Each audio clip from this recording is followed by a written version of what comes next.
আসসালামু আলাইকুম, আমি মাহমুদুর রহমান ইফাত। আজকে আমরা আপেক্ষিক বেগের একটা সুন্দর একটা ম্যাথ দিয়ে শুরু করব। চলো ম্যাথটা শুরু করি। বলছে 2 কিলোমিটার পার আওয়ার বেগে চলন্ত কোনো ব্যক্তির নিকট বৃষ্টি উলম্বভাবে পড়ছে বলে মনে হয়। দেখো এখানে মনে হয় কথা উল্লেখ আছে। মনে হয় মানে কি? আমার কাছে মনে হয় সে উত্তর দিকে যাচ্ছে, তোমার কাছে মনে হচ্ছে সে দক্ষিণ দিকে যাচ্ছে, বা উত্তর দক্ষিণে মাঝ বরাবর যাচ্ছে। এই যে মনে হলো কথাটা বললাম, এই মনে হলোটা হচ্ছে আপেক্ষিক। তার মানে এই জিনিসটা দেওয়া আছে হচ্ছে আপেক্ষিক। তার বৃষ্টি যে উলম্বভাবে পড়তেছিল, এই উলম্বভাবে বৃষ্টির বেগটা হচ্ছে আপেক্ষিক বেগ। উলম্বভাবে বৃষ্টির বেগটা আপেক্ষিক বেগ।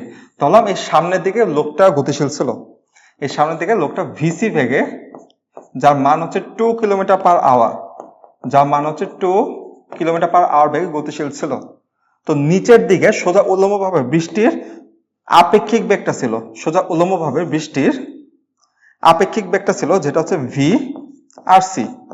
ভি আর সি এটা হচ্ছে বৃষ্টির আপেক্ষিক বেগ। এখন কথা হচ্ছে বৃষ্টির আপেক্ষিক বেগ বের করবো, তো ভি আর সি সমান যার সাপেক্ষে আপেক্ষিক বেগ বের করবো তার বেগটাকে কি করতে হয়? মাইনাস করতে হয়। তো এখানে লোকের সাপেক্ষে যেহেতু বৃষ্টির আপেক্ষিক বেগ, তাই লোকের আপেক্ষিক বেগটাকে, লোকের বেগটাকে মাইনাস করে দিতে হবে। বেগটা নাকি বেগ ভেক্টরটা? অবশ্যই ভেক্টরটাকে মাইনাস করতে হবে। কার থেকে? বৃষ্টির থেকে। যেহেতু বৃষ্টিটা বের করবো তাই বৃষ্টি থেকে। এখন দেখো তো এখানে V R plus minus VC, VR plus minus VC. এখানে বৃষ্টি লোকের সাপেক্ষে বৃষ্টির বেগের ক্ষেত্রে দেখো ভিআর মানে বৃষ্টির বেগ আর মাইনাস ভিসি লোকের বেগের বিপরীত দিকে যে বেগটা কাজ করবে সেটা লব্ধি, তাই না? এটা মানে কি করে যে বৃষ্টির বেগ এবং লোকের বেগের বিপরীত দিকে যে বেগটা কাজ করবে সেই বেগের লব্ধি। তো লোকের বেগ মাইনাস ভিসিটা কোথেকে পাবো? মাইনাস ভিসি হচ্ছে ভিসি এর সমান, মাইনাস ভিসি ভেক্টরটা হচ্ছে ভিসি এর ভিসি ভেক্টরের মানের সমান। মাইনাস ভিসি ভেক্টরটা ভিসি ভেক্টরের মানের সমান।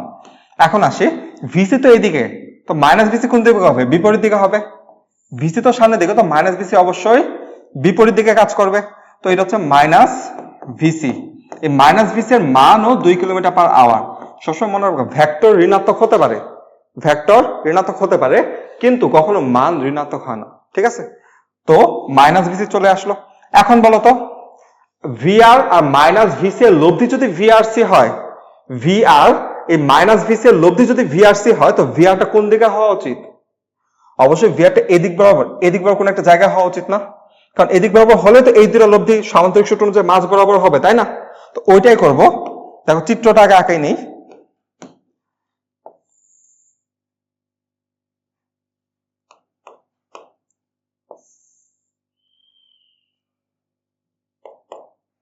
দেখো তোমার এই বরাবর বৃষ্টির বেগটা হওয়া উচিত, এই বরাবর বৃষ্টির বেগটা হওয়া উচিত, যেটা হচ্ছে ভিআর। কারণ কি? তো বৃষ্টির বেগ এই বরাবর না হলে বৃষ্টির বেগ আর মাইনাস ভিসি এর লব্ধি কিভাবে মাঝখান বরাবর আসতে পারে, তাই না? তো বৃষ্টির বেগ অবশ্যই এই বরাবর আসবে। এখন কথা হচ্ছে বৃষ্টির বেগ এই বরাবর আসলো, তখন লব্ধির দিক কার সাথে 90 ডিগ্রি? লব্ধির দিক মাইনাস ভিসি এর সাথে 90 ডিগ্রি। তো এখানে আসি tan 90 সমান tan 90 সমান যার সাথে অ্যাঙ্গেল সে নিচে কি আকারে থাকবে? সিঙ্গেল। যার সাথে অ্যাঙ্গেল সে নিচে সিঙ্গেল। তো অ্যাঙ্গেল কার সাথে? মাইনাস ভিসি এর সাথে। তো মাইনাস ভিসি কত? 2। তো 2 নিচে সিঙ্গেল আকারে থাকলো, প্লাস tan মানে কি? সাইন বাই কজ, তাই উপরে সাইন নিচে কজ। আর তার উপরে বসবে হচ্ছে অপর ভেক্টরটার মান, অপর ভেক্টর ভিআর।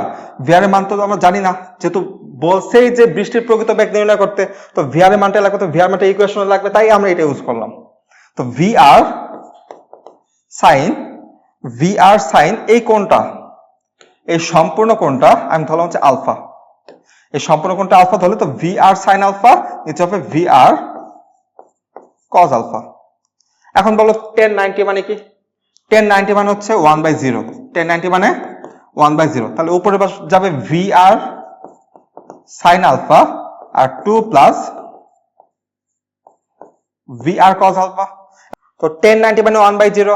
তো 1/0 এখানে VR sine alpha 2 plus VR cos alpha. আর গুণন করি, আর গুণন করলে কি হবে? আর গুণন করলে হবে 2 plus VR cos alpha, 2 plus VR cos alpha সমান 0। দেখো তো এইটার সাথে এটা আসবে, এটার সাথে এটা যাবে, সমান 0 হয়ে যাবে। তো 0 হলে এখান থেকে লেখা যায় যে অতএব ভিআর cos আলফা সমান -2। এটা 1 নম্বর সমীকরণ দিয়ে রাখলাম, এটা 1 নম্বর সমীকরণ দিয়ে রাখলাম। এখন আসি দ্বিতীয়ত কি বলছে, পরে বলছে যে বেগ, ব্যক্তিটির তার বেগ যখন দ্বিগুণ করা হয়, ব্যক্তির বেগ যখন দ্বিগুণ করা হয় তখন বৃষ্টি উলম্বের সাথে 30 ডিগ্রি কোণে পড়ছে। বেগ দ্বিগুণ করা হলে বৃষ্টি উলম্বের সাথে 30 ডিগ্রি কোণে পড়ছে। এখন সেম জিনিস এখানে আঁকবো আবার, যে ব্যক্তিটা যাচ্ছিল সামনের দিকে ভিসি বেগে, যার মান হচ্ছে, এখন দ্বিগুণ করা হয়েছে কিন্তু এখন আর আগের ভিসি আর এখনের ভিসি কিন্তু সেম না। তো আগের ভিসি 2 হলে এখনের ভিসি কত? 4 কিলোমিটার পার আওয়ার দ্বিগুণ করার পরে। আর দ্বিগুণ করার পর ব্যক্তির সাপেক্ষে বৃষ্টির আপেক্ষিক বেগটা উলম্বের সাথে 30 ডিগ্রি কোণে না? তো উলম্বের সাথে 30 ডিগ্রি কোণে এঁকে দিলাম, ধরলাম যে উলম্ব এটা হচ্ছে উলম্ব, তো এর সাথে 30 ডিগ্রি কোণ, এই কোণটা হচ্ছে 30, এই কোণটা 30 হলে এটা হচ্ছে ভিআরসি, এটা নতুন ভিআরসি দ্বিতীয় ক্ষেত্রে। এখন আমার এখানে তোমার ভিআরসি সমান ভিসি, ভিআরসি সমান VR minus VC, VR minus VC, তো ভিআর রাখলাম প্লাস মাইনাস ভিসি। আগের মতোই ভিসি কে উল্টে দেওয়া লাগবে না, উল্টে মানে কি, প্লাস ভিসি এদিকে থাকলে মাইনাস ভিসি তার উপর দিকে থাকবে, তাই না? প্লাস ভিসি একদিকে থাকলে মাইনাস ভিসি তো তার উপরের দিকে থাকবে, তো ওইটাই করব, উল্টো দিকে থাকবে তো ওইটাই করব। এদিকে হবে হচ্ছে মাইনাস ভিসি, তো মাইনাস ভিসি মান কত? 4 কিলোমিটার পার আওয়ার। ঠিক আছে, এখন বলো তো এইটা এর সাপেক্ষে তো তোমার বৃষ্টির বেগটাই তো এটা আপেক্ষিক, তাই না? তো আপেক্ষিক যদি এদিকে হয় তাহলে বৃষ্টির বেগটা কোন দিকে হওয়া উচিত? অবশ্যই এদিক বরাবর। একটু আগে বললাম যে এদিক বরাবর বৃষ্টির বেগ না হলে এই দুটো লব্ধি এদিকে কেমনে আসবে, তাই না? তো এদিক বরাবর কোন জায়গায় বেগটা হবে, তো আমি ধরে নিলাম যে বৃষ্টির বেগটা এই বরাবর। ঠিক আছে, বৃষ্টির বেগটা এই বরাবর, যেটা হচ্ছে ভিআর সমান ভিআর দিয়ে রাখলাম। ঠিক আছে, এখন এটা তো 60 ডিগ্রি, তাই না? এটা 60, তো tan 60 ইউজ করি। আবার tan 60 কেন ইউজ করব? দেখো তো একটু আগে যেটা করলাম যে দিক নিয়েছি মাইনাস ভিসি এর সাথে, তো এবারও তো দিক মাইনাস ভিসি এর সাথেই নিতে হবে। তো মাইনাস ভিসি এর সাথে নিয়ে একটা উপকারিতা দেখি।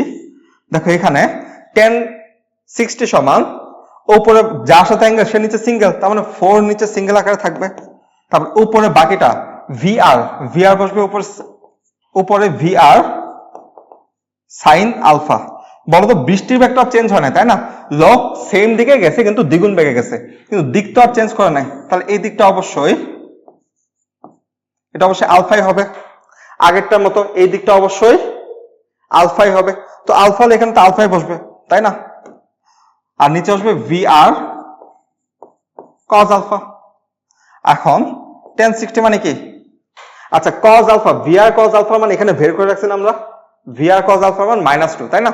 ভিআর কজ আলফার মান -2, তো এটা বসাই দিই। আর tan 60 মানে √3 সমান উপরে বসবে ভিআর সাইন আলফা আর নিচে ভিআর কজ আলফা মানে 4 প্লাস -2, ভিআর কজ আলফা -2 বসাই দিলাম। তো এখান থেকে আসা হতে ভিআর সাইন আলফা সমান এখানে 2, এখানে √3 এর সাথে গুণ হয়ে গিয়ে 2√3, এটা 2 নম্বর ইকুয়েশন। তো 2 নম্বর ইকুয়েশন দিলে এখন দেখি তো, এই যে প্রথম ইকুয়েশন ভিআর কজ আলফা আর দ্বিতীয় ইকুয়েশন ভিআর সাইন আলফা, এই দুটো ইকুয়েশন যদি বর্গ করে যোগ করে দিই, তো 1 নম্বর ইকুয়েশন বর্গ করলাম, 2 নম্বর ইকুয়েশন বর্গ করলাম, যোগ করে দিলে তোমার এখানে আসবে ভিআর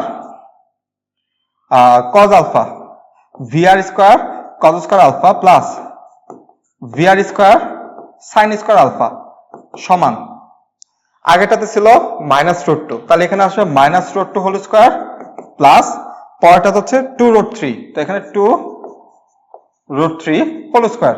তো এখান থেকে ভিআর কমন নেই, ভিআর স্কয়ার কমন নিলে দেখো তো sine square theta plus cos square theta আসে না এখান থেকে, ভিআর স্কয়ার কমন নিলে তো sine square theta plus cos square theta সমান 1, তো 1 হলে এই পাশে থাকবে 4 প্লাস এখানে 4 আর 3, 3 4 12 আর 4 কত 16, তাহলে অতএব ভিআর স্কয়ার সমান 16, তো অতএব ভিআর সমান কত হবে? ভিআর সমান এই 4 হবে, তা 4 কিলোমিটার পার আওয়ার। তার মানে অবশ্যই বৃষ্টির প্রকৃত বেগটা ছিল 4 কিলোমিটার পার আওয়ার। তো বৃষ্টির প্রকৃত বেগ যদি 4 কিলোমিটার পার আওয়ার হয়, আমার তো বৃষ্টির বেগ নির্ণয় করতে বলছে, মানে বেগ নির্ণয় মানে কি, বেগের মান এবং দিক দুইটাই। এখন দিক নির্ণয় করতে গেলে কি করব,